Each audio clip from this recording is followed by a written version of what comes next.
Pedagang rumah atau developer perumahan. Nah, ini yang menarik sahabat Properti. Kemarin kami ditanyakan oleh orang bank, kepala bank sahabat Properti. Kebetulan kepala banknya ibu-ibu. Bertanya, nah, apakah Anda pedagang, Anda Papua masih masuk kategori pedagang rumah katanya.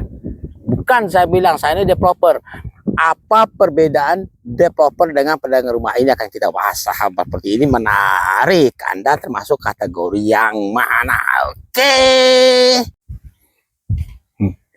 Pedagang rumah atau developer perumahan. Nah, ini nih sahabat Properti. Ternyata sahabat Properti, yang selama ini kami pun juga kecil ya, yang selama ini mengaku-ngaku developer perumahan, ternyata belum sampai ke grade-nya seperti itu, yang masih masuk kategori pedagang rumah. Kita harus paham siapa kita yang sebenarnya.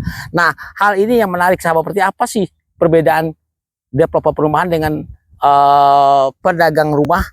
Oke, ini ya. Ternyata ini sahabat Properti. Kalau teman-teman pernah lihat perumahan-perumahan besar seperti Citra Raya, Gading Serpong, Bumi Serpong Damai, Citraland, ya, perumahan yang dibikin mungkin oleh Ciputra dan yang telah seperti Peak. Apa yang Anda rasakan sahabat Properti? Ya, pasti jawabannya adalah ada satu kebanggaan kalau kita ke lokasi proyek tersebut. Nah, kita kategorikan proyek perumahan tersebut belum mulai, baru-baru sama jalan ya, baru-baru mulai. Nah, kita sahabat Properti yang kategori pedagang rumah ya, biasanya lebih kepada rumahnya yang penting jadi. Rumah contohnya seperti ini sahabat Properti. Ya, penting rumahnya jadi dulu. Kita tidak memperhatikan infrastruktur seperti jalannya, drainase, air bersih, listrik, segala macam. Tidak sampai ke situ cara berpikirnya sahabat Properti. Kita sebagai pedagang rumah lebih apa ya? Lebih yang penting rumahnya ada, calon customer mau, tidak ada masalah. Terus kalaupun sebenarnya rumah jalannya infrastruktur mau dibikin juga sahabat Properti, tapi nanti biasanya kita sebagai kategori yang pedagang rumah ini bikin jalannya, drainase itu setelah rumahnya ada yang laku 5-10 unit, karena biasanya keterbatasan modal. Nah, ini seperti ya biasalah. Oke, nah beda dengan kategori-kategori pengembang yang memang bermodalkan besar sahabat Properti. Mereka memang lebih memperhatikan infrastruktur. Jadi kalau kita ke perumahan-perumahan seperti Citra Raya, Citraland, Bumi Serpong Damai, Anda perhatikan deh, pasti jalan infrastruktur yang lain sudah selesai, sudah ready. Jalannya sudah diaspal, beton, taman-tamannya sudah jadi, terus ada pengamanan 1x24 jam sahabat Properti. Ini yang menarik, mereka memang terkonsep. Jadi nah, mereka membuat calon customer yang bertempat tinggal di situ ada satu kebanggaan sahabat Properti, karena memang berbeda dari tempat yang lain-lain. Ini sebenarnya masuk kategori marketing sebenarnya. Jadi ada kemarin kita mengeluh sahabat Properti, kenapa ya rumah kita kok nggak laku-laku, susah ya jualnya, ada apa gitu ya. Kalau dikatakan lokasi ya strategis aja. Menurut pendapat kita strategis itu ya dekat kemana-mana. Ternyata bukan hanya itu sahabat Properti. Strategis itu bagaimana radius sekian kilometer, sekian meter dari lokasi proyek Anda ada apa yang telah infrastruktur yang telah disediakan, yang telah ada di sekitar situ. Misalnya daerah sekitar situ, lokasi itu dekat ada sekolah SD, ada SMP, atau sekolah apa saja. Pertama, dekat ke pusat perbelanjaan, atau dekat ke terminal, atau mudah pencapaiannya karena mobil bisa masuk dari arah manapun. Kedua, tidak berisik, jauh dari industri, pabrik.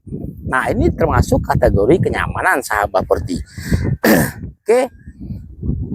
Nah, berbeda dengan pedagang lagi ya, pengembang perumahan. Mereka memang memperhatikan hal-hal yang detail sahabat properti. Jadi mereka sebelum mengeksekusi lahan tersebut, mereka akan lihat sekelilingnya ada apa, apakah tanahnya bermasalah, apakah lokasinya banjir, apakah tidak, apakah sekitar tersebut itu aman. Nah, aman ini penting sahabat properti.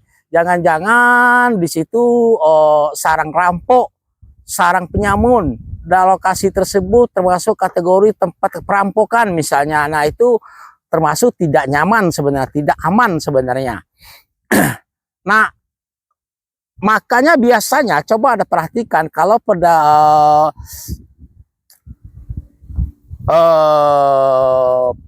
pengembang perumahan-perumahan yang besar, sepertinya mereka lambat sekali mengeksekusi lahannya sahabat properti, karena udah mereka pastikan tidak ada masalah soal legalitas tanahnya, soal perbatasan, soal banjir, dan sudah mereka memastikan bahwa aliran listriknya pasti sudah ada, aliran air bersihnya sudah oke. Nah, setelah itu baru mereka membuat fasilitas umum sahabat properti. Ini pengembang perumahan seperti itu.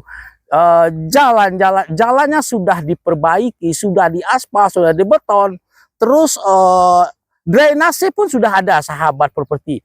Benar, sembari mereka membuat rumah-rumah contoh, dan mereka membuat rumah contoh pun sesuai dengan brosur yang mereka sebarkan kepada calon customer. Nah, berbeda dengan kami sebagai kita menyadari aja ada kelemahan kita seperti kadang-kadang brosurnya seadanya, tidak terkonsep dengan baik.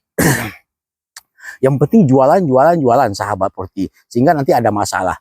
Kebanyakan kita sebagai kami merasakan sahabat properti, jarang sekali ada calon customer tuh berbangga hati mereka bertempat tinggal di perumahan kita sahabat properti. Kenapa? Karena memang apa adanya. Lokasi perumahan kok apa adanya, jalannya belum ada, drainasinya belum ada, seperti ini ya seperti ya, maaf ini.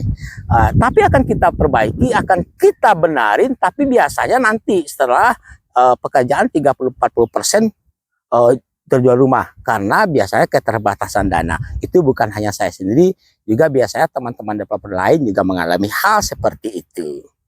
Oke, jadi jauh sudah ya, pengembang perumahan lebih kepada konsep.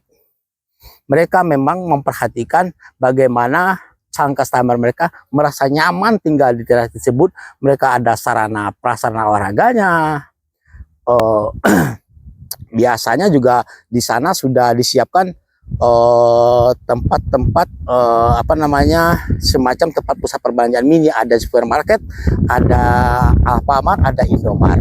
Nah, mereka bekerja sama dengan Alfamart dan Indomart. Jadi di lokasi tersebut orang tidak jauh-jauh ke belanja sahabat properti. Memang calon customer-nya dimanjakan dengan fasilitas yang ada di situ. Oke, seperti. Nah, pertanyaannya, kita termasuk kategori yang mana nih? Masih pedagang rumah atau developer perumahan? Kami sekarang seperti saya sendiri menyadari masih masuk kategori pedagang rumah, belum developer ya. Semoga kedepannya naik kelas. Ini jadi pembelajaran buat kita sahabat. Kadang-kadang malu juga mengaku sebagai developer perumahan.